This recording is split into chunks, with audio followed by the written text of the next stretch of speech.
네, 안녕하세요. 오늘 양양톡톡 교환학생 관련해서 말씀을 드리러 온 한양대학교 국어국문학과 유미림입니다. 사실 저도 교환학생을 가기 전에 정말 많은 걱정이 있었어요. 경비는 또 어떻게 마련해야 되고 어떻게 지원을 해야 되고 특히나 제가 국어국문학과다 보니까 주변에 물어볼 곳이 없더라고요. 그래서 저처럼 교환학생을 가고 싶지만 별다른 정보를 얻을 경로를 찾지 못한 친구들에게 도움이 되고 싶어서 지원을 했습니다. 사실 교환학생이라고 하면 매우 거창해 보이지만 단 한 가지로 정리할 수 있을 것 같아요. 그냥 타국에서 혼자 살아보기. 그 과정에는 사실 어려움도 있고 고난도 있지만 분명히 얻을 것도 많고 성장할 점도 있다고 생각을 해요. 대학생으로서 누릴 수 있는 가장 큰 특권 중에 하나인 교환학생에 대한 모든 것을 여러분들께 알려드리러 왔습니다. 감사합니다. 네, 안녕하세요 여러분. 양양톡톡 강연 1일차 사회를 맡은 저는 국제학부 소속 이형민이라고 합니다. 반갑습니다. 생각보다 많은 분들이 찾아오셔서 조금 개인적으로 놀랐고, 원래 이것보다 조금 더 자리가 좀 비었지 않았을까 했는데 와주셔서 너무 감사합니다. 본격적으로 시작을 해볼 텐데요. 2024년도 어느덧 2달 정도 시간이 흘렀고 그 사이 벚꽃도 지고 중간고사도 아마 이제 다 쉬었을 텐데요. 이 중에 신입생분들 한번 손 들어보실까요? 신입생분들 많이 계실까요? 많이 계시네. 네. 신입생분들은 아마 인생에서 첫 대학 중간고사를 치러 보셨을 겁니다. 중간고사 동안 고생하셨을 텐데 같이 오신 친구분들 그리고 또 혼자 왔다면 내 스스로에게 한번 토닥토닥 해주면서 이렇게 한번 인사해볼까요? 고생했어. 별거 아니지? 네, 옆 친구들한테 한번 고생했어라고 한마디씩 해주세요. 네, 고생했어. 감사합니다. 그래도 이제 7번만 더 치시면 되니까 화이팅입니다. 대학 생활은 인생에 있어서 열정과 새로운 도전이 가득한 시기이기도 하지만 앞으로 미래에 대해서 학교 생활이나 진로에 있어서 고민이 많아지는 시기인 것 같기도 합니다. 저 역시도 대학 생활을 하면서 많은 고민이 있었는데요. 어떤 목표를 달성하고 싶은지, 미래에 꿈꾸는 나의 모습은 무엇인지에 대해서 고민이 참 많았습니다. 하지만 생각에서만 그치는 것이 아니라 실천까지 나아가는 것이 더 중요하다고 생각을 하는데요. 여기 계신 청중 여러분들께서도 저와 같은 고민을 하고 계신 분들이 분명히 있을 거라고 생각이 됩니다. 그래서 오늘 준비한 이 강연을 준비하게 되었습니다. 궁금한 주제에 대해 강연을 듣고 연사님께 직접 질문을 함으로써 청중 여러분들의 궁금증이 조금이나마 해소되었으면 좋겠습니다. 행사를 본격적으로 시작하기 전에 오늘 강연을 주최한 TEDx 한양 6에 대해서 소개해드리겠습니다. 혹시 TED라고 들어보신 분 계신가요? 네, 많은 분들이 끄덕여 주시는데 TED는 가치 있는 아이디어를 공유하는 플랫폼으로 Ideas Worth Spreading 이라는 슬로건 아래에서 널리 알릴 만한 가치를 공유하는 가치가 있는 이야기를 공유하기 위한 그룹입니다. 하지만 저희 로고를 보시면 TED 옆에 작은 글자가 하나 더 붙어 있죠. 혹시 보이시나요? 정확합니다. TEDx인데요. 이 X는 독립적으로 개최되는 TED 이벤트를 의미합니다. 저희 TEDx 한양 U는 TED, 미국에 있는 TED 본사로부터 직접 라이선스를 취득하여 운영하고 있으며 한양대 학우들이 함께 모여 가치 있는 이야기를 공유하기 위한 강연을 개최하고 있습니다. 저희 TEDx 한양 U에는 총 6개의 팀과 총 21명의 오거나이저들로 구성되어 있으며 모든 구성원들이 이번 양양톡톡 강연을 위해 많은 노력을 해주었습니다. 뒤에 보시면 안내 명찰을 차고 계신 분들이 보이실 텐데요. 오거나이저 분들을 위해서 다 같이 박수 한번 부탁드립니다. 네, 올해 이렇게 새롭게 개최하게 된 양양톡톡에 찾아주신 청중분들과 다양한 이야기를 나눠주실 연사님 모두 다 감사 말씀을 드립니다. 오늘 양양톡톡 1일차 강연에는 총 2분의 연사님의 강연이 준비되어 있습니다. 강연 시작 전에 알고 계셔야 할 몇 가지 주의사항에 대해서 설명해 드리고 시작하겠습니다. 먼저 강연 중에는 휴대전화를 반드시 무음으로 설정해 주시기 바랍니다. 또한 TED 규정에 따라서 강연 중 모든 형태의 동영상 또는 사진 촬영은 금지되어 있음을 알려드립니다. 마지막으로 모든 청중분들이 즐겁게 강연을 즐길 수 있도록 강연 중에는 대화를 최대한 자제해 주시면 감사하겠습니다. 자, 오래 기다리셨습니다. 이제 한양대 학우들을 위한 선배들의 학교 생활 꿀팁만을 모은 미니 토크쇼 양양톡톡을 시작해 볼 텐데요. 저희가 맞이할 첫 번째 연사님은 유미림 연사님이십니다. 교환학생은 새로운 문화를 경험할 수 있고 이 과정에서 저희들을 분명히 성장시키게 할 텐데요. 생생한 교환학생 경험담에 대해서 나눠주실 유미림 연사님을 큰 박수로 맞이해 주시면 감사하겠습니다. 네, 안녕하세요. 많은 분들이 오셨네요. 저는 오늘 교환학생에 관해서 말씀드릴 한양대학교 국어문학과 유미래입니다. 목차를 가볍게 설명을 드리면 교환학생에 관련됐으니까 교환학생의 정의, 준비 타임라인, 그리고 스페인 교환학생의 일상, 그리고 귀국 후 마지막으로 교환학생 추천하는지 비추천하는지에 대해 알려드릴게요. 교환학생은 크게 세 가지 특징이 있는데요. 첫 번째는 본교에 등록금을 납부하고 일정 기간 동안 파견되고 마지막으로는 전공이든 교양이든 본교 학점으로 인정받을 수 있다는 것입니다. 사실 방문학생과의 가장 큰 차이점은 이 일정 기간 동안 파견된다는 것인데요. 교환학생은 짧게는 6개월부터 길게는 1년까지 가능하고 방문학생은 최대 1개월만 가능합니다. 저는 2023년 2학기 스페인 마드리드 우니베르시다 카를로스 레세 마드리드로 파견이 됐고 2023년 8월부터 24년 1월까지 총 6개월간 파견이 되었습니다.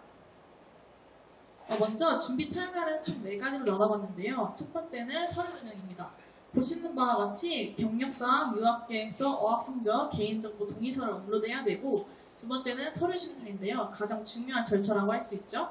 누적 증명 평점, 그러니까 학점 반, 그리고 외국어 성적 반이 필요합니다.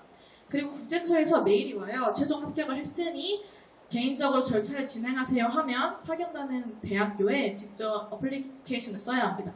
마지막은 비자 준비와 장학금 지원입니다. 제 스펙을 간단히 말씀드리면 저는 학점 4.5 만점에 4.28이었고 기간 토플 677점 만점에 597점이었습니다.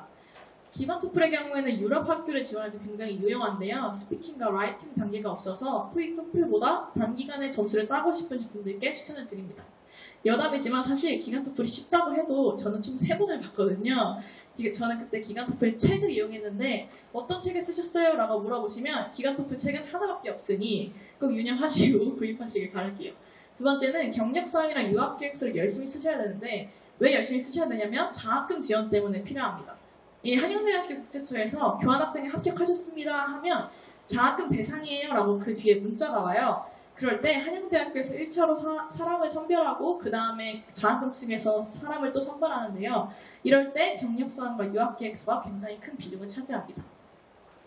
세 번째는 비자 인터뷰를 최대한 일찍 예약하셔야 돼요. 스페인의 경우에는 비자 인터뷰가 있고 호주 같은 경우는 비자 인터뷰가 없듯이 이 국가마다 비자 인터뷰가 있고 없고가 따라 다른데 스페인의 경우에는 비자 인터뷰가 정말 빨리 빠지는 국가라 취소표를 노리시거나 스페인장처럼 네이버 카페가 있어요. 이럴 때 가서 저 며칠인데 혹시 교환하실래요? 하면서 교환표를 찾아보시는 것도 추천을 드립니다. 그리고 항공표도 정말 서둘러서 예매를 해야 되는데 저 같은 경우에는 스페인 마드리드 이나웃 총 150만 원에 예약을 했고 이게 2달 전에 예약한 거라서 꽤나 조금 그래도 비싸게 예매를 한 편이에요. 근데 조금 돈을 아끼고 싶다 하면 카타르 항공이나 터키 항공처럼 학생 할인이 되는 데가 있으니까 꼭 유념하시고 찾아보시기 바랍니다. 이 교환학생 일상은 크게 3가지인데요. 학교, 여행, 그리고 일상이라고 말씀드릴 수 있을 것 같아요. 이 학교는 근데 저한테 물어볼 수 있잖아요. 왜 국어국문학과인데 스페인에 가셨어요? 라고 물어보시면 사실 제가 외고를 나왔기 때문에 3년 동안 스페인어를 전공을 했거든요. 그래서 너무 아까운 거예요. 국문학과다 보니까 스페인어 수업 들을 일도 없고 그래서 이왕 이렇게 된 거 스페인어로 교환학생을 가서 스페인어 실력을 좀 늘려볼까 해서 저는 파견학교 어학당 B1 수준의 스페인어를 수강했습니다. 이게 왜 마드리드예요? 라고 또 물어보신다면 스페인의 경우에는 바르셀로나, 말라가 그리고 다양한 지역마다 사투리가 존재해요. 그래서 표준어를 쓰는 지역이 많이 없는데 마드리드가 유난히 표준어에 좀 지창을 하는 편이라 마드리드로 선택을 했습니다. 그리고 마지막 3번째 질문은 국어국문학과인데 전공 학점 인정 받을 수 있어요? 라고 물어보시면 당연히 없습니다. 저는 전공 학점 인정을 아예 포기하고 교양으로 인정받기 위해서 간 거라서 정말 듣고 싶은 수업을 다 들었던 것 같아요. 이 보시면 제가 인문학부다 보니까 젠더나 미술사에 관련이 많아서 인문학 수업을 듣고 국어국문학과다 보니까 법이나 미디어에 대해서는 정말 문외한이라 사회과학 수업을 적절히 배정해서 들었던 것 같습니다. 사진을 보시면 첫 번째 사진은 제가 법 수업에서 친해졌던 스페인 친구들이 귀국한다고 하니까 아쉬워하는 거예요. 그래서 저한테 스페인 과자를 줬던 아주 뜻깊은 기억이고 두 번째는 제가 가장 좋아했던 파견대학 도서관이었는데 스페인이 사실 유럽 내에서도 날씨가 정말 좋은 편이에요. 이 날씨가 정말 무시를 못하는 게 독일은 새벽 2학기 기준에서 오후 4시만 되면 해가 진다고 하더라고요.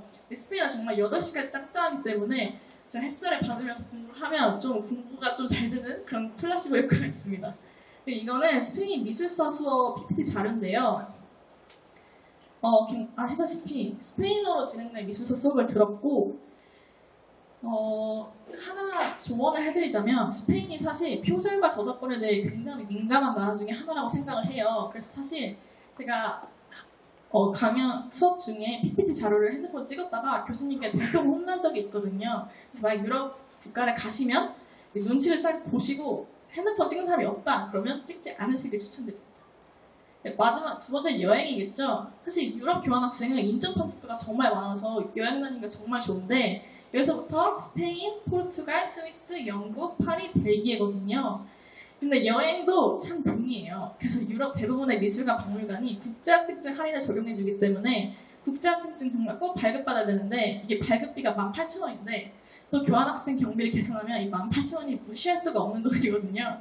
그러면 어떻게 하냐? 그 한양대학교 포털에 국제학생증 무료 발급 기간이 떠요. 그걸 잘 보시고 공지사항 꼭 유념하시고 18,000원 아끼셔서 좀 맛있는 거 가셔서 드시길 바랍니다. 이 여행 경비를 아끼기 위해서는 아침이나 새벽 비행기를 이용하셔야 되는데 전 실제로 아끼기 위해서 로마 공항에서 노숙을 한 적이 있거든요. 저 또 20대니까 또 우리 젊잖아요. 그렇기 때문에 노숙 잘 이용하시고 또 스위스 같은 경우에는 아껴도 어차피 100만 원이 넘어요. 경비가. 스페인에서 출발을 해도 이것저것 하면 100만 원이 넘기 때문에 쓸 때 쓰고 포르투갈 같이 좀 인접한 국가에서 아끼자 이런 마인드도 나쁘지 않은 것 같습니다. 그리고 그 세 번째는 일상 중의 대외 활동인데 사실 경비를 보시면 제가 1,100에서 1,200만 원이 들었어요. 여기서 장학금 600만 원에 개인기부 600만 원을 나눠야 되는데 왜 이렇게 많이 들었냐면 생활비가 100만 원이 들었어요. 근데 제가 많이 쓴 게 아니고 스페인은 기숙사 수용률이 굉장히 낮아서 월세가 80만 원이 그냥 나가거든요. 주변 중심지에 살면 80만 원 빼면 사실 20만 원을 한 달에 해결을 한 거라 그렇게 많이 쓴 편은 아닌데 여행 경비 3박 4일 기준 평균 3, 40만 원이 지출되니까 이것저것 따지셔서 뭐 스위스 같은 데 가는 날은 좀 집에서 많이 먹고 포르투갈 가는 날은 좀 외식도 좀 하고 이렇게 좀 혼자 좀 균형을 맞추셔야 될 것 같아요. 그래도 돈이 많이 들잖아요. 또 부모님께 받기도 하고 혼자 모은 돈인데 쓰니까 좀 아깝기도 하니까 전 대외활동을 교환학생 가서도 했거든요. 이 대표적인 대외활동이 3개 정도 있는데 첫 번째는 모인 글로벌 프렌즈, 두 번째는 배터리더스, 세 번째는 투어 라이브 크루였는데 전 사실 모그즈를 했었습니다. 모그즈를 선택한 이유는 두 가지인데 가장 유명하고 가장 접근성이 쉬웠어요. 그리고 마지막은 사실 이게 카드뉴스를 만들어서 블로그에 올려야 되는데 교환학생을 가면 결심하잖아요 다들. 나 블로그 매주 쓸 거야. 근데 생각보다 안 쓰게 돼요. 이게 근데 기록을 안 하면 기억이 하나도 안 나요. 그래서 모그즈를 하면 어쩔 수 없이 쓰게 돼요. 돈을 받으려면 써야 되니까. 활동비는 5만 원, 7만 원에서 10만 원 정도 나오는 것 같아요. 그리고 배터리더스는 사실 LG 솔루션에서 한 거라 경쟁률이 좀 높아요.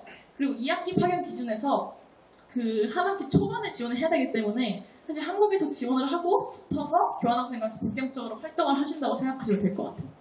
이 투어라이브 크루는 활동하진 않았는데 투어라이브라는 오디오 가이드 앱이 있는데 이 앱을 공짜로 이용할 수 있는 대외 활동이에요. 이게 돈은 안 주는데 저처럼 가이드 좋아하시는 분들은 아마 짬짬이 이용하시면 제일 좋을 것 같아요. 그리고 마드리드 토파복인데 전 사실 교환학생 가면서 나는 마드리드 교환학생이니까 마드리드에 대해 정말 모든 걸 알고 올 거야.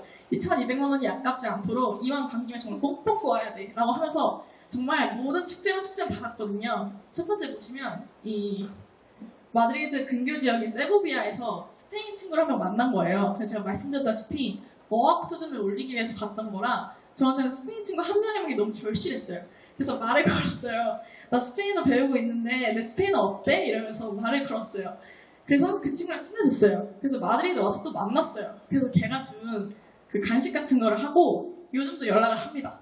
두 번째는 마드리드가 미술관 박물관이 되게 유명해요. 이 3대 미술관이 있는데 그 중에 하나의 현대미술로 유명한 레이나 소피아 미술관을 갔다 온 장면이고 그리고 제가 말씀드렸죠.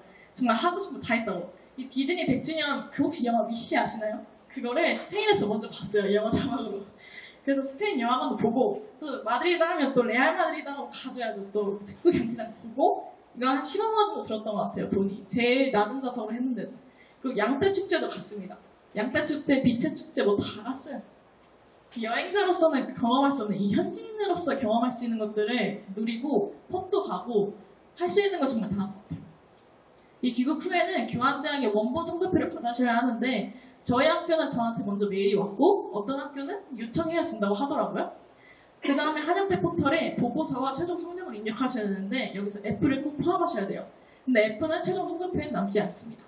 그리고 학과정리가 상담 후에 인정심의서를 작성하셔야 되고 여기서 교양으로 인정받을지 전국으로 인정받을지 그리고 몇 단위로 인정받을지 합의를 꼭 하셔야 되는데 저는 전공 학점 인정을 정말 원하지 않아서 이거를 사실 합의를 안 하고 갔었어요. 근데 경영학과 같은 경우는 경영학과나 다른 전공 학점으로 인정받으시려면 이거를 교환학생 전에 미리 상의를 하셔야 된다고 하더라고요. 그리고 마지막은 행정팀의 과목 실러버스를 포함해서 각종 서류 제출하시며 귀국 후에 일정이 마무리가 됩니다. 그러면 또 추천할지 비추천할지 또 말씀드려야겠죠. 먼저 비추천하시는 분들께 말씀드릴게요. 새로운 환경에 적응하는 것을 매우 힘들어하시거나 낯선 환경이 매우 긴장되거나 단기간에 어학 실력을 향상시키고 싶으신 분은 전 비추천합니다. 저 같은 경우에도 새로운 환경이나 낯선 환경이 매우 긴장돼서 교환학생 초반에 사실 마음고생을 되게 많이 했어요. 저보다 더 나 진짜 너무 싫어. 외국 너무 싫어. 이러신 분들은 아예 안 가시겠지만 그래도 말씀드리자면 사실 타국에 사는 게 쉬운 일도 아니고 돈도 돈대로 들고 또 마음고생을 하면 너무 힘들잖아요. 그러니까 좀 나의 성향을 잘 파악하시고 하셨으면 좋겠습니다. 이 마지막은 저한테도 좀 연관이 있는데 제가 말씀드렸다시피 전 스페인어를 늘리기 위해 스페인에 갔는데 생각보다 스페인 교환학생이 스페인어를 잘 안 써요. 영어를 더 많이 쓰거든요. 그래서 정말 점진적으로 느는데 종종 생각이 나더라고요. 아, 이 돈이면 한국에서 학원 다니면 좀 빨리 늘었을 것 같은데 이런 것처럼 정말 단기간에 성적을 올리시고 싶으신 분들은 약간 비추천합니다. 그럼에도 추천을 하는 이유는 글로벌 인재와 다양한 문화권의 외국인 친구들과 우정을 쌓고 싶으신 분. 이게 정말 추적적인데 제가 아무래도 국어국문학과다 보니까 외국인들과 만날 일이 정말 없어요. 근데 가면서 독일, 벨기에, 네덜란드, 이탈리아, 미국, 영국 정말 다양한 국적의 친구들과 만나고 그 친구들이랑 같이 타코 먹으러 가고 뭐 스페인 크리스마스 지내면서 정말 하나의 문화에 융합되는 과정을 겪었던 것 같아요. 이 마음고생 역시 그 친구들로 인해서 정말 극복이 된 만큼 정말 소중한 인연들을 만들 수 있었고 마지막은 스스로를 돌아보고 싶은 사람인데 교환학생이 정말 애매한 게 시간이 많은데 시간이 없어요. 근데 그 시간이 남으면 뭘 하냐면 아무 생각도 없이 그냥 스스로를 좀 돌아보게 돼요. 나는 왜 이거를 싫어하지? 나는 그럼 뭘 먹고 살아야 되나? 한국 돌아가면 뭐하지? 한국 돌아가면 벌써 4학년인데 나 진짜 뭐하니? 인턴 해야 되나? 이런 것처럼 정말 어쩔 수 없이 시간이 남아서 스스로에 대해 생각을 할 수밖에 없어요. 그래서 이 쳇바퀴 같은 삶에 지쳐서 약간의 휴식이 필요해 하시는 분들께도 교환학생 추천드립니다.